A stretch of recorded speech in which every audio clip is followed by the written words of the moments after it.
এটা হিন্দুর রাষ্ট্র হবে, মুসলমানের রাষ্ট্র হবে, হরিজনের রাষ্ট্র হবে, উর্দুভাষীদের রাষ্ট্র হবে, যে যেখানে যে ভাষায় কথা বলেন তার রাষ্ট্র হবে।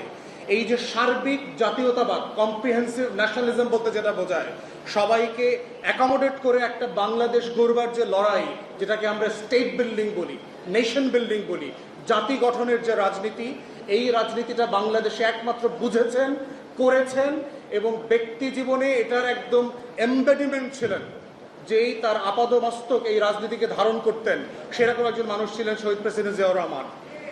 এবং দুঃখজনক হলো সত্য যে আজকে আমরা যারা পুরো জাতীয়তাবাদী ইসলামী মূল্যবোধী বিশ্বাসে এই যে বলয় যে রাজনীতি করি বিভিন্ন দলে দলে, এই ব্যক্তির রাজনীতিটা নিয়ে তেমন কোনো চর্চা নাই, বোঝার চেষ্টা নাই, আমাদের পাঠ্যপুস্তকেও নাই, রাজনৈতিক দলগুলোর মধ্যেও নাই, একাডেমিয়াতে নাই, তত্ত্ব বিশ্ববিদ্যালয় সভা সেমিনার সিম্পোজিয়ামে নাই।